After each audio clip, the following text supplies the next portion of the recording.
What's up, everyone? It's your boy Danny Vega, aka Danny V, and welcome back. You know what time it is? It's review time. Yeah! I saw Loki this morning. I have a lot of thoughts about it, and I can't wait to talk to you about it. So, Loki, did I love it? Did I hate it? Or did I think it was meh? Find out in this episode.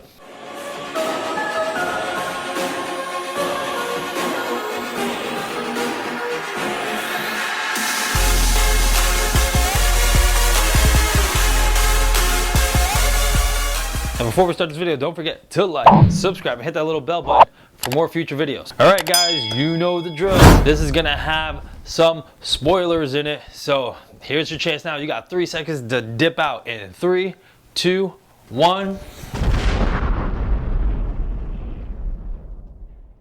Dude, so Loki, man, doing things right. I am absolutely shocked. I thoroughly enjoyed this way more than I thought I was going to. And the reason why I say that is because after Falcon and Winter Soldier, man, I'm telling you, I was like, I give up. Even though I did call Loki, if you watch my WandaVision reviews, you know that I called that Loki was gonna have to do with something with the timelines. They're gonna try to bring it back all into one timeline. That way we have mutants, etc., etc. I don't have any experience with Loki in the comics. Also, I think that plays a big part of why I enjoyed it so much. Now, I loved how they explained all of this. So let's start from the beginning. I love the fact that this episode was a recap of what happened in Endgame and past events to progress the story forward. A lot of things can't pull that off. I loved how they connected with Endgame and the other events, especially because WandaVision and Falcon and Winter Soldier didn't do that. It would have been amazing to see how those past events tie into this, and Loki did it,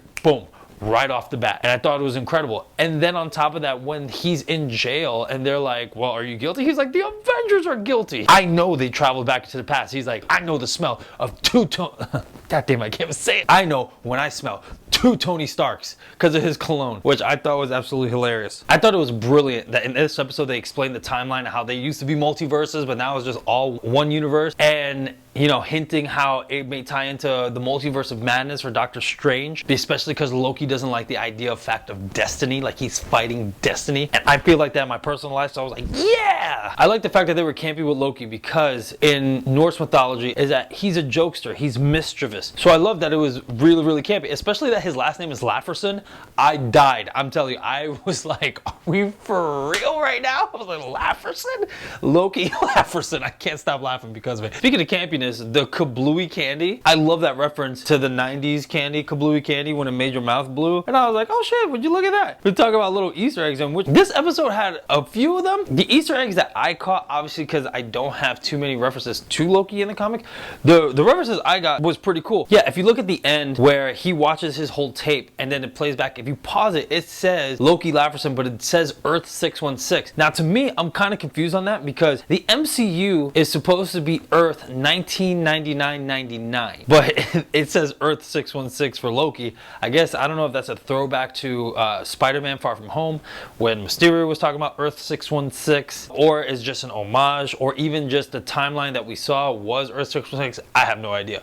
But to me, I was like, oh, that's really cool. Like, I caught it real quick. And another thing, it was amazing to see Tara Strong's name as Miss Minutes in there, which, my gosh, I love Tara Strong and all the stuff that she does, and I loved the whole little old school like 2D animation, like Miss Minutes. When he called the timekeepers space lizards, I laughed really hard because I don't know if that's because of their comic book appearance, or are they playing into the fact about the whole conspiracy theory about how reptilians rule the world, universe, whatever. Also, the soundtrack is really cool. I love the whole alien synthesizer, like, I think it's an amazing set of tone, and especially that it's way different than we heard in any installments in the Marvel franchise. And to piggyback off what I was just saying, I love the fact that he is trying to fight destiny. Like, they're trying to tell him that Loki was destined to die. Loki was destined to be a failure. And this Loki variant is like, no, I'm not destined for all that. This can't be my destiny. And like I said, I feel that on a personal and soul level. I love it. I love where they're going with it because I'm like, man, I can't wait to see like what happens, how this is going to tie into the multiverse of madness.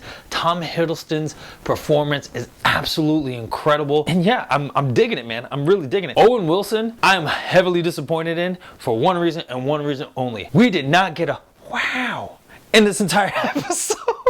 I just wanted one almost wow. The Infinity Stones don't mean anything now, and I love that. And it's not a retcon. I love how they're showing now they're going into the next step in phase 4. Like, this is more powerful than the Infinity Stones. Now we're getting into bigger threats, whether it's Kang the Conqueror or whether we get into Galactus or whoever, especially because the Eternals are coming up. Man, I'm excited. I'm excited to see where it goes. This is so many possibilities from Loki. That's why I'm super digging it. Now, is it the best Marvel show right now? I can't say. So far, I definitely love WandaVision. Falcon and Winter Soldier I thought was absolute trash. This one I'm digging, man. This could possibly be either, you know, tied with WandaVision or even better. Before we wrap up, I loved how they were showing that there's a Loki variant that they're hunting. You know, we got all that from the trailers and whatnot, and then a bunch of other people on YouTube and on the internet saying like that is saying that maybe the female Loki variant, especially because of the leaked photos that happened. Someone else said that it's based off of a comic book storyline, which probably gonna look that up. So those are my thoughts. Let me know what you thought about Loki episode 1. Did you love it? Did you hate it? Who do you think that Loki variant is? Do you want an Owen Wilson wow in this series?